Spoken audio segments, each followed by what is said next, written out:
Arcabouço fiscal, palavra bonita. O projeto incluiu exceções ao limite de gastos do governo e desagrada mercado. Com ajustes de última hora, o governo finalmente encaminhou ao Congresso o projeto de lei do novo arcabouço fiscal para as contas públicas. Foram 3 meses até a apresentação das linhas gerais pelo ministro da Fazenda, Fernando Haddad, no final de março, e mais 18 dias de negociação dos detalhes do texto final, de 7 páginas e 10 artigos. A equipe conseguiu blindar o texto com pontos que dificultam mudanças para abrir espaço para ampliar despesas, mas perdeu a batalha na tentativa de retirar da lista de exceções hoje previstas no teto de gastos, como a capitalização de empresas estatais federais e evitar erros do passado, como o aporte bilionário numa estatal da Marinha do governo Bolsonaro. Essa era a intenção inicial da equipe de Haddad. Ao todo, o governo incluiu no texto 13 exceções. No anúncio inicial do desenho da regra, o ministro da Fazenda divulgou apenas que as despesas do Fundeb e do piso da enfermagem não estariam sujeitas ao limite do teto. Quanto aos bancos públicos federais, BNDES, Caixa, Banco do Brasil e Banco da Amazônia e Banco do Nordeste, esses não podem receber capitalização fora do limite de gastos, como mostrou o Estadão. Ou seja, esses aportes ficam sujeitos à regra. Esse ponto desagradou os integrantes dos partidos de esquerda. O projeto obriga o presidente da República a explicar os casos de descumprimento das metas fiscais, para retirar responsabilidade por não cumprimento da meta que existia antes da lei de responsabilidade fiscal. O contingenciamento de despesas ficou opcional. Pelo texto do arcabouço, a variação da receita será medida em termos reais, acima da inflação, até junho do ano anterior, com base na inflação acumulada até junho, enquanto a correção monetária, somada a essa variação real, será composta pela inflação acumulada de janeiro a junho, acrescida das projeções do governo contidas na proposta orçamentária para julho a dezembro. Confuso. Vamos começar pela palavra difícil, arcabouço. Que está todo mundo falando e ninguém sabe o que é, né, Márcio? Arcabouço fiscal, arcabouço fiscal, arcabouço fiscal, arcabouço fiscal. Antes era teto de gastos. Sim. Confesso que eu nunca tinha ouvido essa palavra, arcabouço fiscal. Eu só vi isso em alguns romances, em algumas literaturas, em algumas situações, né? E o arcabouço nada mais é do que esse conjunto de medidas aí. Sim. Uma forma diferente para falar de teto de gastos. É um conjunto de regras para equilibrar, né? Para equilibrar. O governo, para gastar mais, tem que estar arrecadando a mais. E da arrecadação, tem um percentual que ele pode gastar. Só que aí ele pega o período anterior da inflação, joga com a projeção lá na frente. Quer dizer, é uma guerra de números para garantir que eu possa estourar. Sim. Aí tem o mercado, que para variar só pensa no próprio bolso.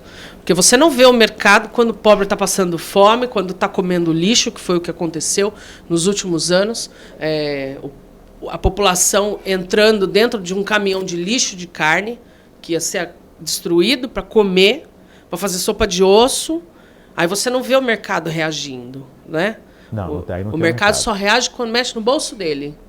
Aí fica difícil. Você falou uma questão excelente, Pitica. A gente sempre fala aqui que existe um Brasil. Sim. A pandemia mostrou que todos os projetos sociais, embora tentam alcançar, necessidade real desse Brasil que não é visto. Dessas pessoas que não existiam como CPF, não existiam como RG, não existiam em cadastro nenhum, só o cadastro de Deus mesmo. Sim. Só a fila de São Pedro, tá lá. Fora isso, não existia. E o mercado não está nem aí para elas. Ele só torna interessante para o mercado se tiver renda e puder. Ou pegar um consignado. Se puder tirar do pobre, aí você vira alvo do mercado. Ou puder consignado, enfiar um empréstimo, aí ele é um absurdo isso. Mas essa questão do arcabouço, a gente volta a falar. O governo quer regular para se adequar. Reforma tributária é necessário. Sim. Adequação, desoneração de folha é necessário. Esses aumentos absurdos aí dos líderes, né, gente? É necessário. Mas não adianta você falar e vou enxugar a máquina e começar de baixo. Não, gente, é de cima. Você precisa toda É de cima para baixo. Quem custa mais? Pesada. Quem é que mais promove a taxa Selic? O próprio governo, captando recursos. Quer dizer, tá aí o arcabouço. Eu não sei, a LDO foi apresentada mês passado. E aí agora o arcabouço. Então a LDO deve ser revista, porque ela não poderia ser apresentada baseado no arcabouço, que não é nem lei ainda. Sim. Então a LDO está na regra antiga do teto de gastos. Então, quer dizer, é uma salada. E aí você fica assim, eu não sou nenhum as da economia. E aí você fica refém. A população ela fica refém de não saber o que está acontecendo nas esferas superiores em relação ao seu salário, aos seus ganhos, ao que está sendo investido na saúde que você utiliza pública. Você não sabe o que vai ser feito da escola, o que está sendo investido aonde, quem está ganhando o quê, quem está entrando no bolso.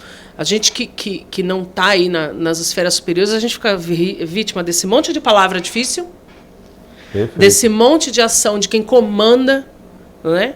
E eles estão lá por cima da carne seca, ganhando, não tira nada deles e sobra sempre para a fatia de baixo. Isso é um absurdo, né? Eu estava comentando aqui outro dia em relação ao aumento, que o aumento é sofrido na ponta no supermercado. Sim, óbvio. Se você tem um aumento no custo básico da cesta, né, que, digamos de R$200, Sim. se você ganha R$5.000, você já vai pagar R$200 a mais aí, então em torno de quase 5%. Sim. Já 0,5% do que você ganha. Se você ganha R$4.000, um pouquinho mais, 8%. Agora, se você ganha R$1.500, isso se compromete a quase 10% do seu salário. Mais de 10%, perdão, a quase 20% do seu salário.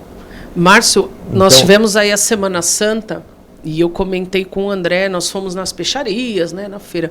O peixe mais barato, assim, o mais em conta que você encontrava, tanto na peixaria quanto na feira, era R$40 o quilo. Quer dizer... E é aquele peixe que é para você cozinhar bem, para ver se desfaz a espinha, para você não morrer engasgado, né? Não tem essa. Porque o peixe sem espinha, gente, salmão, R$105 o quilo do salmão. Então, bacalhau nem se fala, né? Eu não sou muito fã de bacalhau. Eu gosto de fazer um um peixinho, fiz lá meu peixinho ensopado. Mas, gente, não dá para você comprar 1 quilo de carne a R$50, gente, pelo amor de Deus. Então, quem sofre é quem ganha menos, que a maior parte da população brasileira é que ganha menos.